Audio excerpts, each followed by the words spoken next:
Baik, Assalamualaikum warahmatullahi wabarakatuh. Sebelumnya perkenalkan, nama saya Abbas Wanadri Telegawa dengan NIM 2410911210043 dari mahasiswa Fakultas Kedokteran Universitas Lambung Mangkurat, bagian anatomi, blok fungsi normal muskuloskeletal dengan dosen pengampu Dr. Oski Liandri, Magister Kesehatan. Baik, pada kesempatan kali ini singkat saya untuk menyampaikan beberapa materi secara umum mengenai anatomi dan juga sistem muskuloskeletal. Sistem muskuloskeletal sendiri merupakan sistem yang memungkinkan kita untuk bergerak dan juga melindungi organ-organ vital di dalam tubuh kita, dan juga sebagai struktur serta dukungan stabilitas badan agar kita dapat berdiri dengan tegak.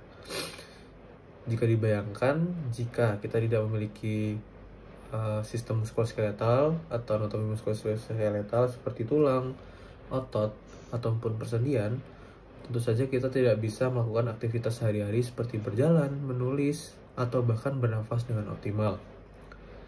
Sistem muskuloskeletal sendiri itu terdiri dari 3 bagian utama atau 3 komponen utama, yaitu tulang, persendian, dan juga otot. Yang pertama adalah tulang. Tulang merupakan fondasi dari tubuh kita. Selain memberikan bentuk dan dukungan, tulang juga melindungi organ-organ penting seperti otak yang dilindungi oleh tulang tengkorak, dan juga jantung serta paru-paru yang dilindungi oleh tulang rusuk. Lanjut ke bagian persendian. Sendi merupakan titik pertemuan antara 2 atau lebih tulang sendi, dan juga sendi memungkinkan kita untuk bergerak lebih fleksibel. Ada berbagai jenis sendi. Beberapa sendi memungkinkan gerakan yang luas seperti sendi lutut dan bahu, yang memungkinkan kita untuk menekuk kaki atau mengangkat lengan. Ada juga sendi yang tidak dapat digerakkan seperti yang terdapat pada tulang tengkorak, yang berfungsi untuk melindungi otak. Lalu ke bagian otot. Ada 3 jenis otot yang perlu kita ketahui. Yang pertama adalah otot rangka, kedua otot polos, dan ketiga adalah otot jantung. Otot rangka atau yang sering disebut otot lurik merupakan otot yang melekat pada tulang dan dapat kita kendalikan secara sadar. Seperti contohnya adalah otot bicep dan juga tricep kita. Lalu yang kedua ada otot polos yang sering ditemukan di dinding-dinding organ internal seperti saluran pencernaan dan juga pembuluh darah. Otot ini bekerja secara otomatis tanpa kita sadari. Lalu yang ketiga adalah otot jantung yang merupakan otot lurik involunteer yang hanya ditemukan di jantung. Otot ini bekerja terus-menerus untuk memompa darah ke seluruh tubuh. Otak kita mengirimkan sinyal ke otot. Otot kemudian berkontraksi atau memendek, menarik tulang melalui tendon, dan menghasilkan gerakan. Baik, kita lanjutkan ke bagian anggota gerak atas atau membri superficialis.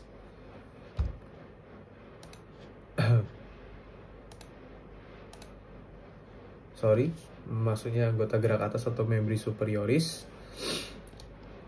Baik, yang pertama langsung saja ke bagian tulang lengan atas atau humerus, yang merupakan tulang terpanjang dan terbesar di bagian atas tubuh kita atau ekstremitas atas yang menghubungkan bahu dan juga siku. Terdiri dari kepala yang berartikulasi dengan tulang berikat dan membentuk sendi bahu. Anatominya, tulang lengan bawah terdiri dari 2 tulang. Yang pertama ada tulang radius dan juga tulang ulna. Lalu juga ada tulang pergelangan tangan atau karpal yang terdiri dari 8 tulang kecil yang tersusun dalam 2 baris. Lalu juga ada tulang telapak tangan atau metakarpal yang terdiri dari 5 tulang yang menghubungkan pergelangan tangan dengan jari-jari. Kemudian ada tulang jari-jari atau falang, yang dimana setiap jari kecuali ibu jari memiliki 3 tulang falang, yaitu proksimal, medial, dan juga distal. Ibu jari hanya memiliki 2 falang, yaitu proksimal dan distal. Setelah tulang, bagian otot dari anggota gerak atas atau membri superioris. Yang pertama ada otot bahu yang terdiri atas otot deltoid dan juga otot rotator cuff.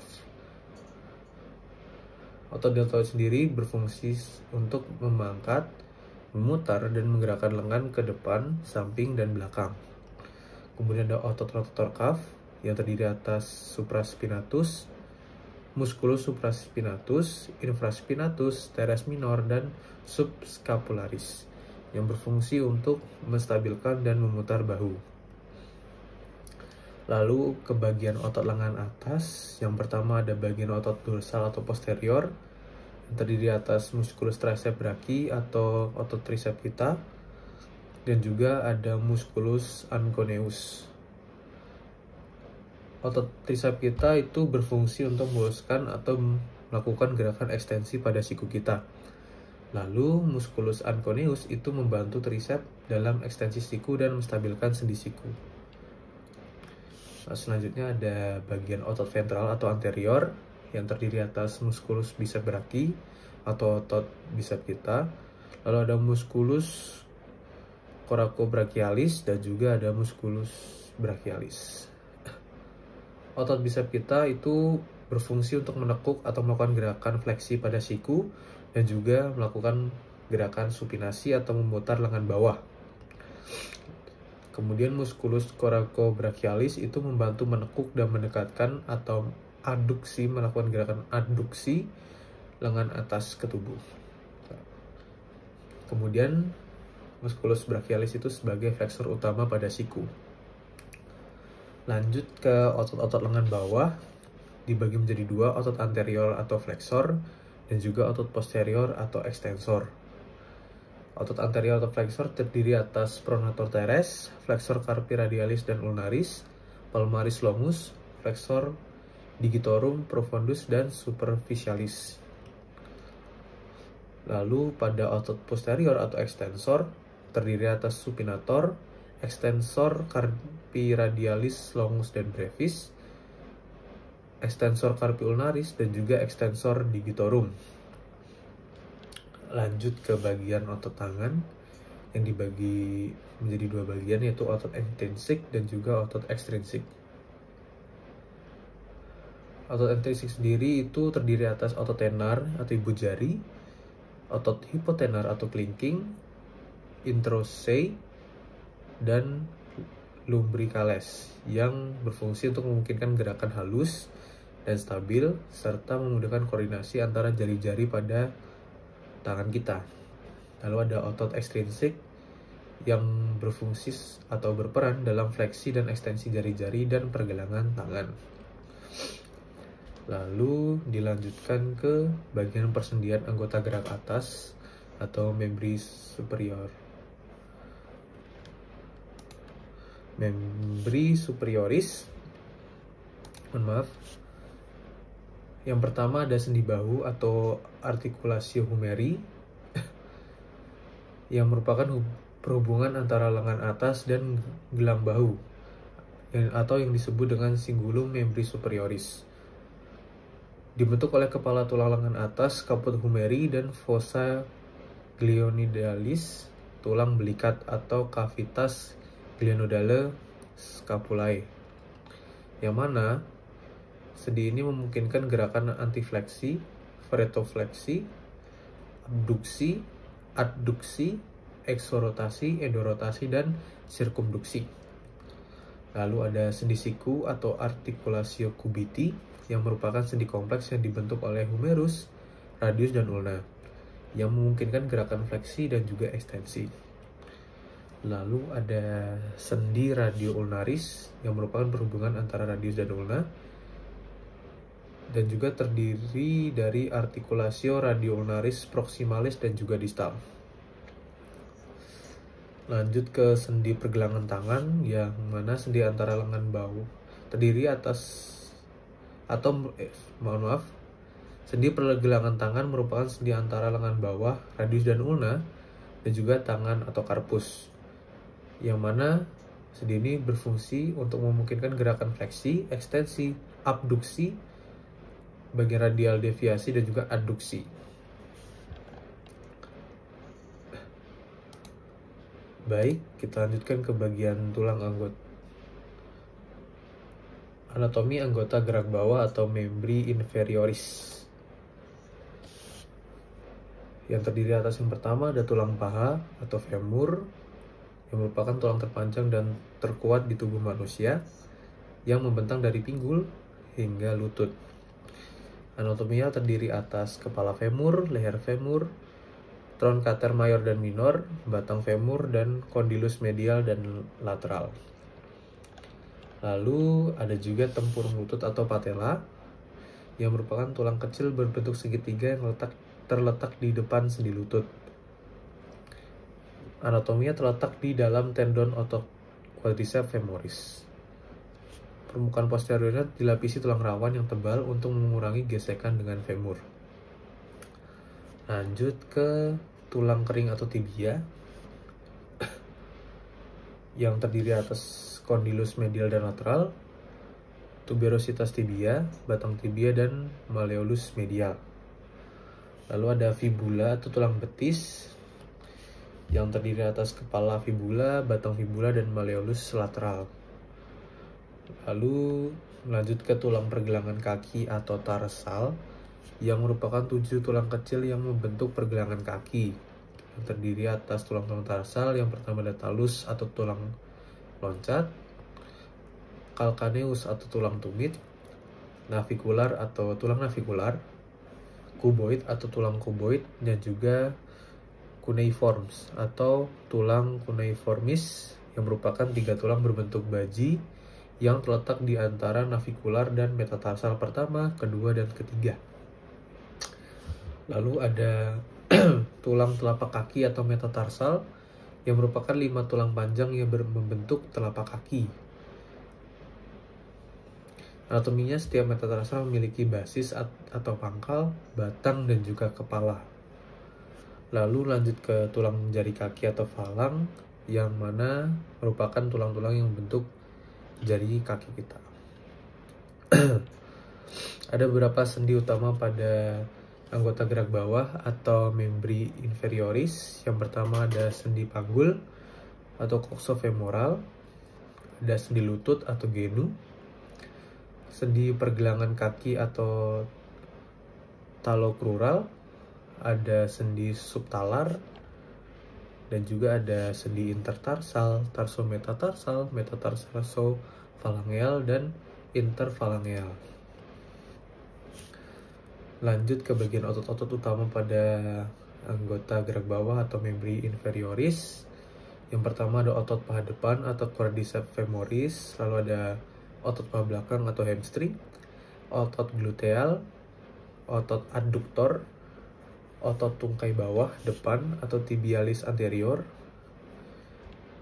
dan juga ada otot tungkai bawah belakang atau gastrocnemius dan soleus.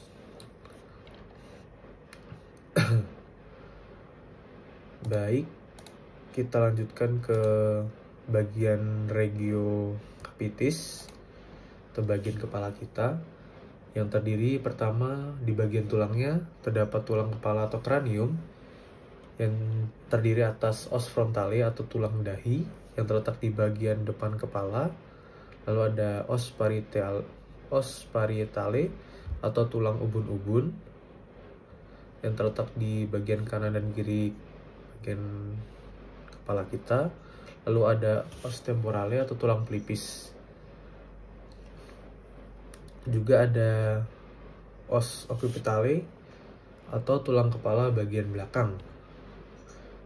Dan juga ada os ethmoidale atau tulang tapis di bagian tengah dasar tengkorak.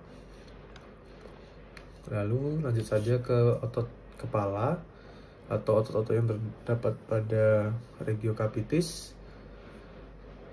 Yang pertama ada otot di kulit kepala, yaitu occipitofrontalis atau venter frontalis, yang terletak di bagian depan kepala atau dahi. Lalu ada occipitofrontalis atau venter occipitalis, itu terletak di bagian belakang kepala atau occipital. Lalu ada temporoparietalis yang terletak di sisi kepala, temporal dan parietal. Dan juga ada otot hidung yang terdiri atas nasalis dan juga depressor septinasi. Otot nasalis itu terletak di atas hidung dan depressor septinasi itu terletak di antara hidung dan bibir atas kita. Ada juga otot celah mata yang terdiri atas orbicularis oculi yang mengelilingi mata dan membentuk kelopak mata.